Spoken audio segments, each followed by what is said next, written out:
को लाने वाले राम का चंदा खा रहे हैं, डकैती कर रहे हैं, ये तो प्रमाण आ गया सब दुनिया के सामने। तो भाई जो राम को मानते हैं और वो बुद्ध मंदिर में बैठ करके क्या कर रहे होंगे इसकी कल्पना नहीं कर सकते।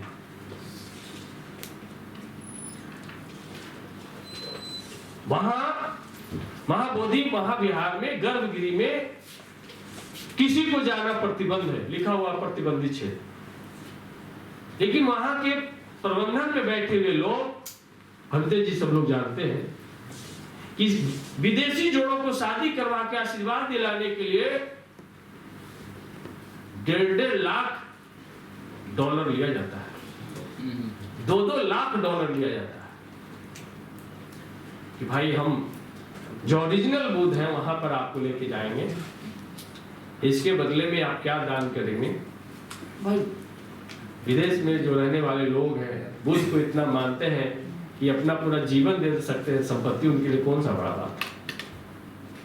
तो इस तरीके का वहां पर का घोटाला चल रहा है।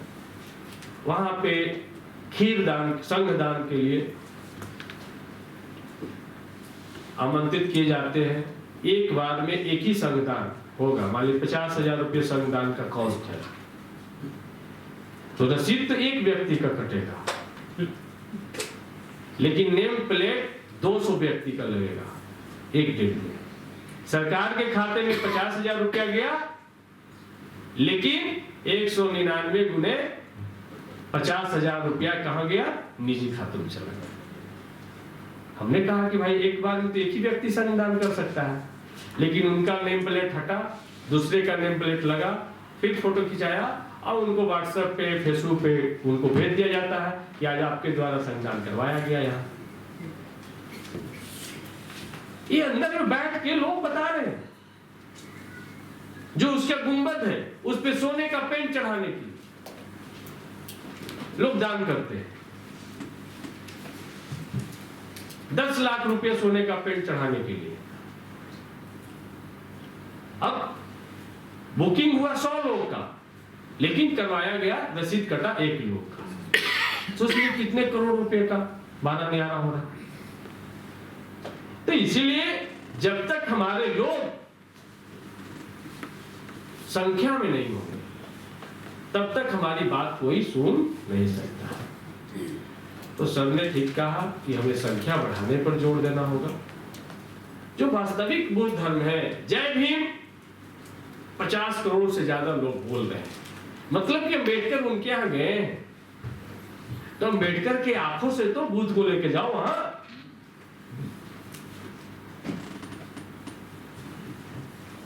अम्बेडकर जब चले गए तो बुद्ध जाने में ज्यादा वक्त नहीं लगेगा, बस प्रयास करना होगा।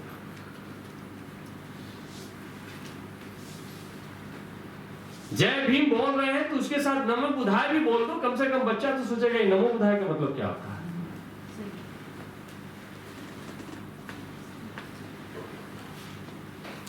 तो ये काम हमको करना होगा और सेल्फ कमिटमेंट के साथ काम करना होगा। कोई कोड ऑफ कंडक्ट बना दिया जाए, यदि आप उससे सहमत नहीं रखते हैं तो उसका कोई मतलब नहीं। इसीलिए 35 कोड ऑफ कंडक्ट इन्होंने अपने तरीके से बनाया। देश के बड़े एक्सपर्ट, लीगल एक्सपर्ट लोग इसमें बैठे, इसको और एक कोड ऑफ कंडक्ट को डिफाइन करें कि मोनेस्ट्री, देश में कितने मोनेस्ट्री, उसका रजिस्ट्रेशन कौन करेगा, कैसे ये पता चलेगा कि ये मोनेस्ट्री है कि नहीं। उसका कोई मापदंड तो होना चाहिए कि एक कमरा में बुद्ध की मूर्ति रख दिए, दरी बिछा दिए, मोनेस्ट्री हो गया। उस मापदंड तो होना चाहिए। भंते चीवर पहन लिए और भंते बन गए। हम ऐसे हजारों लोग को जानते हैं जो बोध गया सीजन में चीवर पहन लेते हैं और भंते बन जाते हैं और दान दक्षिणा हासिल कर लेते हैं, और उसके बाद जब सीजन खत्म हो जाता है तो फिर गृहस्थ जीवन में अपने लौट जाते हैं।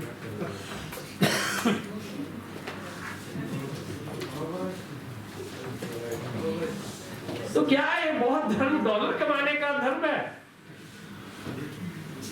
अमीर बनने का धर्म है। अरे भाई, मानव की परेशानियों से बाहर निकालने का धर्म बौद्ध धर्म है।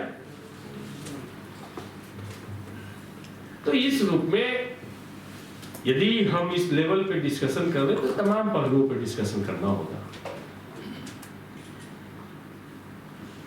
और बौद्ध धर्म को कोई दूसरे लोग बर्बाद नहीं कर रहे हैं। बौद्ध धर्म को बाहर से खतरा नहीं है। उस भिक्षुक हमारे यहाँ ही है, उनकी भी पहचान हमको करनी होगी।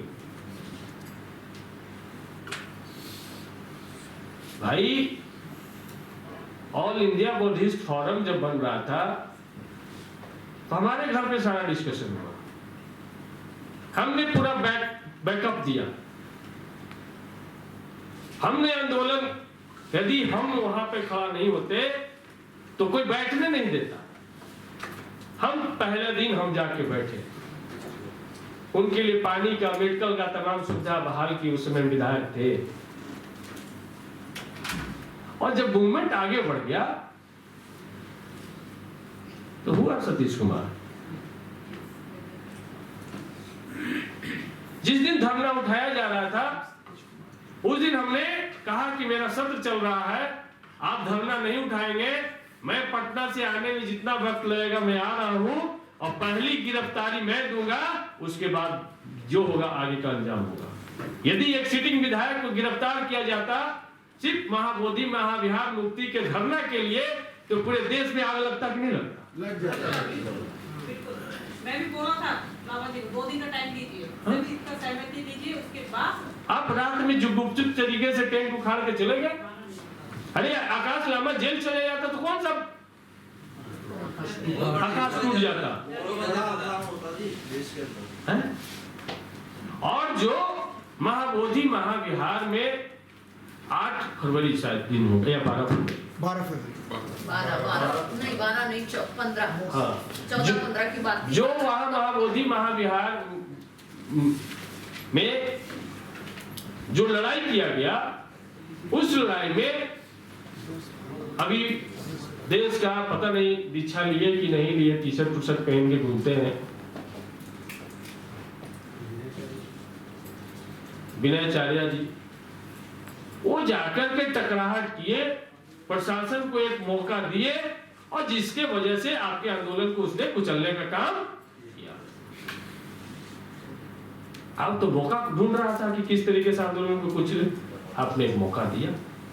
हम ऑल इंडिया बुद्धिस्ट फोरम को हम नहीं नकार सकते, हम नकार कर सकते हैं कि ऑल इंडिया बुद्धिस्ट फोरम ने एक नई जागृति महाबोधि महाविहार के लिए जगाने का काम किया।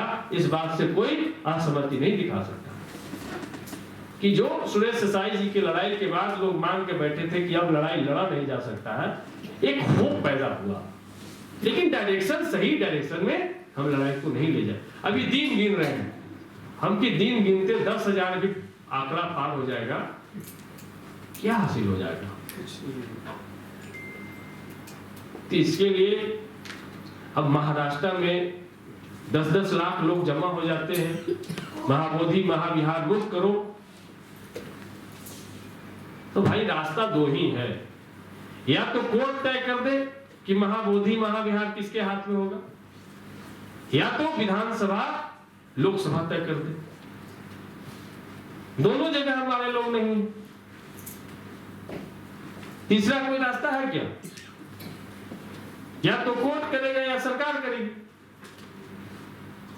तो हमने, हमारी विधायकी गई तो गई, लेकिन हमने एक काम किया कि 2025 के बिहार विधानसभा के चुनाव में जो मुख्य विपक्षी दल राष्ट्रीय जनता दल महागठबंधन के मैनिफेस्टो में महाबोधि महाविहार का पूर्ण प्रबंधन बौद्धों को देंगे, ये मैनिफेस्टो में हमने शामिल करवा दिया। ये देश के लिए एक ऐतिहासिक घटना है कि एक मुख्य विपक्षी दल जो सरकार बनाने जा रही थी, उसने अपने मैनिफेस्टो में इन सवाल को शामिल किया। तो 60 लाख बौद्धिस्ट महाराष्ट्र में है, क्या किसी भी पार्टी ने इस एजेंडे को मैनिफेस्टो में शामिल किया? तो पहला डिमांड आपका होना, हर एक पार्टी को यहाँ के जो भी बौद्धिस्ट संगठन है पत्र लिखे कि भाई हम आपके साथ तभी खड़ा रहेंगे जब महाबोधि महाविहार मुक्त करने के लिए आप अपने मैनिफेस्टो में शामिल करो। ये तो काम कर सकते हैं ना। जब बिहार में 1 लाख से कम लोग हैं बौद्ध धर्म के मानने वाले लोग संख्या के अनुसार, तो हम लोग जब प्रेशर बना करके मैनिफेस्टो में शामिल करवा सकते हैं तो भाई 60 लाख 1 करोड़ लोग तो और प्रेशर बना सकते हैं। तो ये काम सभी स्टेट में हमारा एक डेलीगेशन राहुल गांधी से मिले कि कांग्रेस इसको अपने मैनिफेस्टो में ले। यदि आप इस एजेंडे से सहमत है तो मैनिफेस्टो में ले। राजेंद्र पाल गौतम जी भी बीएसएस से जुड़े हुए हैं, उन्हें भी उनके नेतृत्व में हम सब लोग चले और महाबोधि महाविहार हम का प्रबंधन बौद्धों के हाथ में देंगे। ये कांग्रेस अपने सभी मैनिफेस्टो में शामिल करे। क्या हमारा डिमांड होना चाहिए कि नहीं होना चाहिए? जब पॉलिटिकल प्रेशर आप जब तक नहीं बना पाएंगे तब तक आपके डिमांड पर कोई डायलॉग और डिस्कशन करने के लिए तैयार नहीं होगा। ये काम हम सब लोग को करना पड़ेगा। बाकी इस तरीके से के गोष्ठी से बहुत कुछ निकल करके आएंगे। अब वही कोड ऑफ कंडक्ट में भंते कौन होंगे? क्या हमारे यहाँ भी बाबा वाला चलन चलेगा क्या? कि भाई कोई भी अपने आप को बाबा घोषित कर दे और हम लोग उसको बाबा मानने लगे, गोबर चटवा दे, मूत्र पिलवा दे और कहे जा कल्याण हुआ तुम्हारा।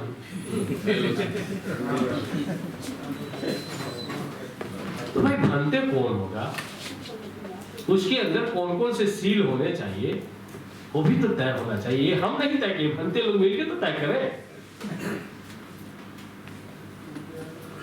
हम कि जिसपे कोई उंगली ना उठा सके, ठीक है। बोध गया में एक भंते हैं, उनके बारे में पूरी चर्चा है कि भाई वो दिन में भंते रहते हैं, रात में लड़कियों के साथ रहते हैं। सोच लीजिए कहां जा रहा है बौद्ध धर्म। तो इस तरीके का भाई लोग जब डिस्कस करेंगे, चर्चा करेंगे, तो उस दायरे में तो हम सब लोग आ जाएंगे। तो इसलिए भंते का भी सील क्या होगा, कोड ऑफ कंडक्ट में भंते के जो टॉप लेवल के जो ग्रुप हैं वो तय करें कि भाई इन मापदंडों में। और भंते कौन होगा, उसका क्या कोई रजिस्ट्रेशन होगा, कोई रजिस्टर होगा। हमारे यहाँ बहुत सारे शादी ब्याह में भंते मिलते हैं, वो शादी विवाह भी करवाते हैं और पता चलता है कि गणेश जी वाला भी मंत्र पढ़ देते हैं।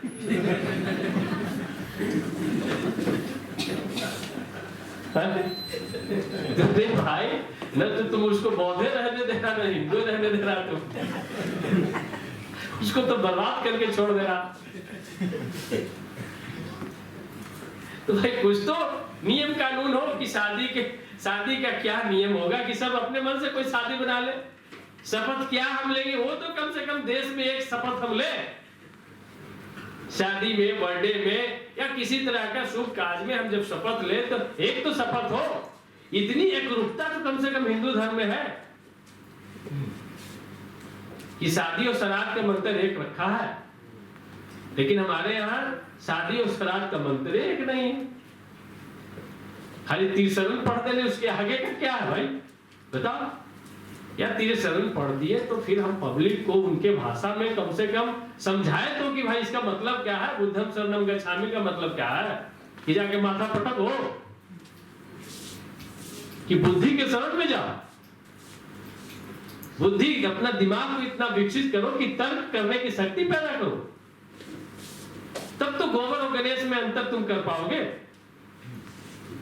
जिसने तर्क करना शुरू कर दिया वही बौद्धिस्ट है। तो इसलिए सबके लिए कोड ऑफ कंडक्ट बने।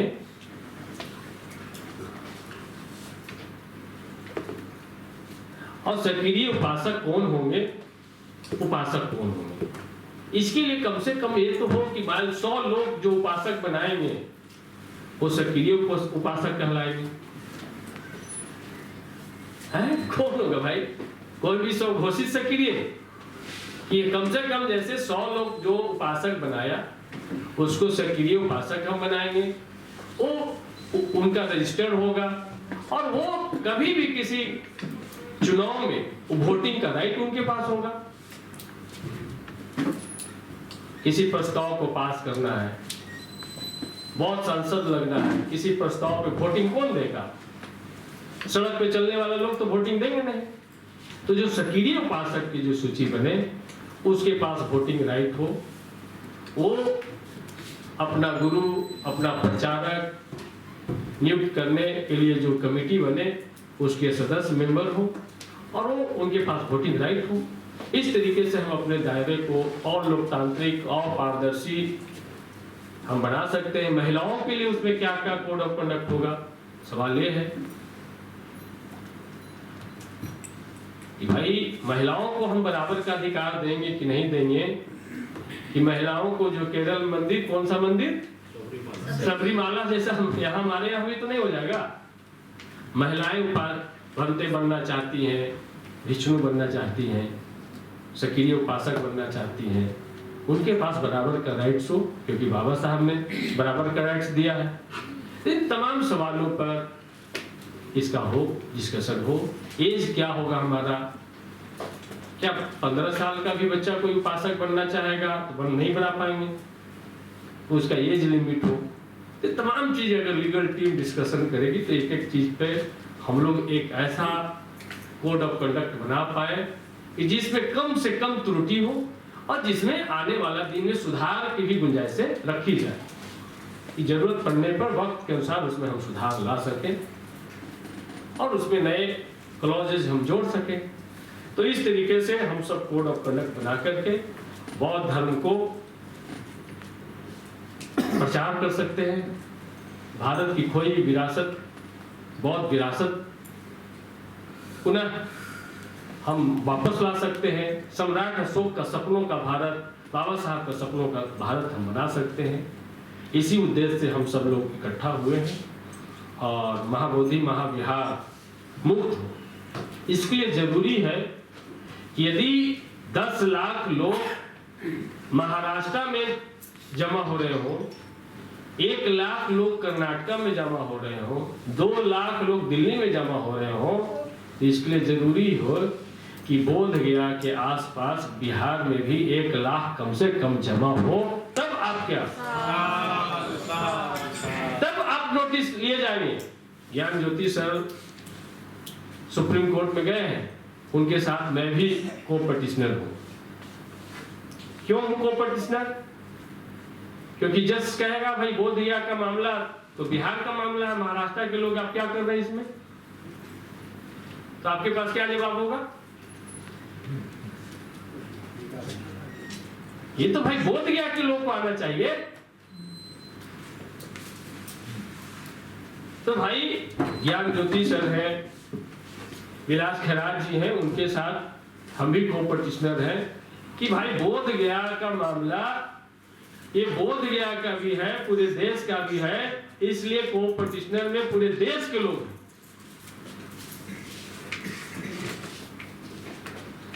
तो सुप्रीम कोर्ट को जब तक सरकार से निर्देश प्राप्त नहीं होगा तब तक आपके डिमांड, आपके पटिशन पर वो सुनवाई नहीं करेगी। राम मंदिर का कैसे सुनवाई हो गया? पंचायती तुरंत कर दिया। उनको रात में शिव जी आकर के ज्ञान दिए, सुबह जजमेंट दे दिए। तो कोई हमारे यहाँ भी आए कि भाई बुद्ध जी आकर के बोले कि ऐसे ऐसे कर दो, हमने कर दिया। भाई उसने तो बना दिया नियम, तो हमारे लोग साहसी लोग कोई तो आए। एक व्यक्ति से उम्मीद लगा जगह भी था तो जूता खा के चला आया हूं। भाई सोच लीजिए, ढाली सुन के चला आया। तो इसीलिए बहुत स्तर पे हम सब लोग को काम करना होगा। नई शिक्षा नीति सरकार ने लाई है, बहुजनों को और अशिक्षित रखने का साजिश है। नई शिक्षा नीति का भी हम सब लोगों को विरोध करना होगा, क्योंकि जो बौद्ध में भारत, बैगर नॉलेज के बौद्ध में भारत नहीं बन सकता। जितना अनपढ़ लोग रहेगा उतना ही गोबर को पूजेगा, उतना ही स्वघोषित बाबा से आशीर्वाद जाके महिलाएं लेंगी। अभी ये कौन, महेश खड़गे नहीं, अशोक खरात ने कितना तो आशीर्वाद दिया महिला लोग को, बहुत ज्यादा लोग को दिया। ठीक है, तो भाई अनपढ़ रहेंगी, जाहिल रहेंगी, साइंटिफिक टेम्परामेंट नहीं रहेगा तो अशोक खैरात के पास ही जाएगा आशीर्वाद लेने। अगर यदि जागरूक पढ़ी लिखी हो जाएगी तो विलास खैरात के पास जाएगा। भाई पढ़ी लिखी प्रैक्टिस क्या किया कि आशीर्वाद से ही सब कुछ होता है। खीर खाने से ही कुछ हो सकता है। जिनके अंदर ये बचपन से बिठाया गया वो वही लोग हैं। तो साइंटिफिक टेम्परामेंट हम सब लोग को डेवलप करने के लिए भी काम करना होगा। अपने इर्द गिर्द कमजोर लोगों के पास में हमको जाना होगा, उनको पहले शिक्षा के बारे में जागरूक करना होगा, स्वास्थ्य के बारे में जागरूक करना होगा, तब जाकर के अम्बेडकर और बुद्ध के बारे में बात करना होगा। आप डायरेक्ट जाके अम्बेडकर के बारे में बात करेंगे, बुद्ध के बारे में बात करेंगे तो लगेगा कोई पॉलिटिकल पार्टी का एजेंट आया हमसे कोई वोट मांगेगा। ठीक है, तो उनके पास पहले उनके हालात से जाके बात करें, उनके शिक्षा पे बात करें, उनके स्वास्थ्य पे बात करें, लगेगा कि हाँ ये वाकई में हमारे लिए लाभकारी व्यक्ति है, लाभकारी विचारधारा है, तो आपके साथ जुड़ेंगे। आज क्रिश्चियन धर्म ने लोगों को डायरेक्ट धर्म परिवर्तन नहीं कराया। पहले पूरे देश में क्रिश्चियन मिशनरी स्कूल खोले, क्रिश्चियन मिशनरी अस्पताल उन लोगों ने खोला, चर्च में लोगों को बुलाया और लगा कि आपको भाई शिक्षा मिल रहा है ना, आपको इलाज हो जा रहा है ना फ्री में, तो मेरे साथ जुड़ जाएगा तो और भी फायदा होगा।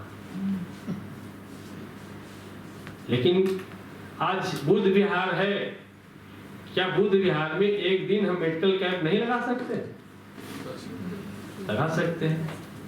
बुद्ध विहार में अशिक्षित लोगों का हम क्लास नहीं लगा सकते? उतना बड़ा स्पेस है, सिर्फ वहां बुद्धम शरणम करने के लिए है।